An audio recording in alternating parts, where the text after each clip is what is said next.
Welcome to my channel. నా channel కనుక మీరు ఇంకా సబ్స్క్రైబ్ చేసుకోకపోయినట్టయితే ప్లీజ్ సబ్స్క్రైబ్. ఈరోజు మనం ఈ వీడియోలో 16 మార్చి 2026 అంటే సోమవారం రోజు స్టాక్ మార్కెట్ ఏ విధంగా ఉండబోతుంది అనే ప్రిడిక్షన్ వీడియోని మనం చూద్దాం.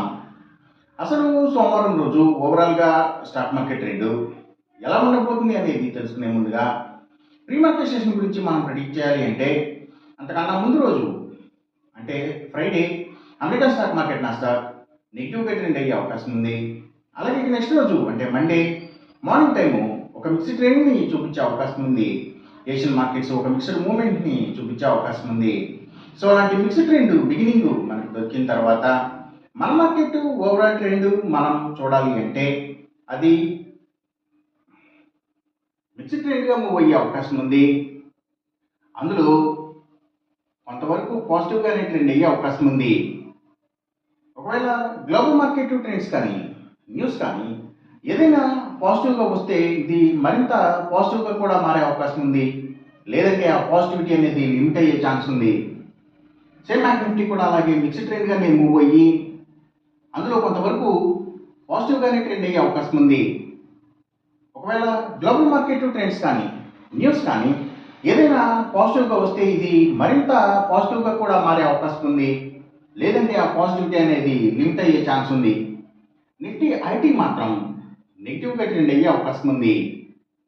ఇక మనం ఇంట్రాడే స్టాక్ సెలెక్షన్ విషయంలో భాగంగా ముందుగా మనం గెయినర్స్ విషయం చూడాలి అంటే ఏవైతే నిఫ్టీ ఫార్మా అండ్ హాస్పిటల్స్, ముఖ్యంగా pharma and chemicals stocks, labs, hospitals ఇలాంటి వాటి స్టాక్స్ మంచిగా గెయిన్ అయ్యే అవకాశం ఉంది.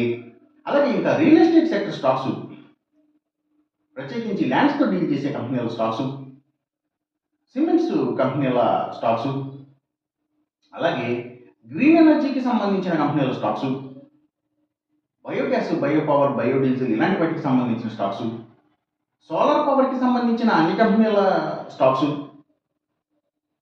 ఇవన్నీ కూడా, అలాగే ఇంకా సీపోర్ట్స్ అండ్ హార్బర్స్ ఇలాంటి వాటికి సంబంధించిన కంపెనీల స్టాక్స్ మంచిగా గెయిన్ అయ్యే అవకాశం ఉంది.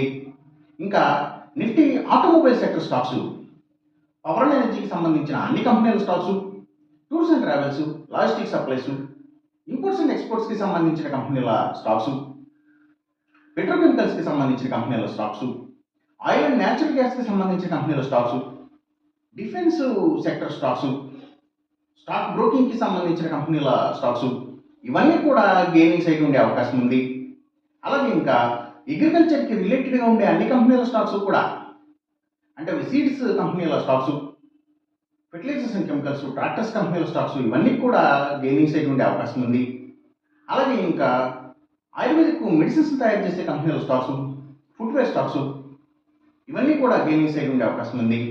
ఇంకా గవర్నమెంట్ బ్యాంక్స్ అండ్ ఫైనాన్షియల్స్, అంటే పిఎస్యూ బ్యాంక్స్, గవర్నమెంట్ ఫైనాన్షియల్స్, అలాగే పబ్లిక్ లిమిటెడ్ కంపెనీల స్టాక్స్ చాలా వరకు కూడా గెయినింగ్ సైడ్ ఉండే అవకాశం ఉంది సోమవారం రోజున.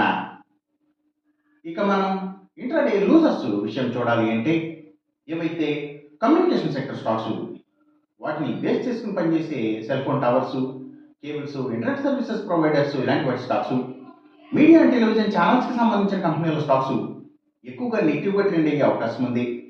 అలాగే ఇంకా స్టీల్స్, ఐటీ స్టాక్స్, సిగరెట్ కంపెనీల స్టాక్స్, స్పిరిట్స్ అండ్ బ్రూవరీస్కి సంబంధించిన కంపెనీల స్టాక్స్ కూడా ఎక్కువగా నెగిటివ్గా ట్రెండ్ అయ్యే అవకాశం ఉంది సోమవారం రోజున. ఇక మనం ఎంసీఎక్స్ ట్రేడింగ్ విషయం చూడాలి అంటే ఏవైతే crude oil and natural gases prices ఇవి, అలాగే గోల్డ్ ప్రైసెస్, ఇంకా సిల్వర్ ప్రైసెస్ ఇవన్నీ కూడా పెరిగే అవకాశం ఉంది. కాపర్ ప్రైసెస్ మాత్రం కొంత తగ్గే అవకాశం ఉంది. ఈ చెప్పిన రిజల్ట్స్కి ఏమాత్రం వ్యతిరేకంగా జరుగుతున్నట్టు మీకు అనిపించినా సరే ఇమ్మీడియట్గా మీ బెట్ల నుంచి వెనక్కి వచ్చేసేయండి. ఇది కేవలం ఒక ఆస్ట్రాలజికల్ ప్రిడిక్షన్ మాత్రమే, దయచేసి గమనించండి. అలాగే ఈ వీడియో కనుక మీకు నచ్చినట్టయితే నా ఛానల్ని సబ్స్క్రైబ్ చేయండి. అందరికీ ఈ వీడియోని షేర్ చేయండి, లైక్ చేయండి. Thank you for watching.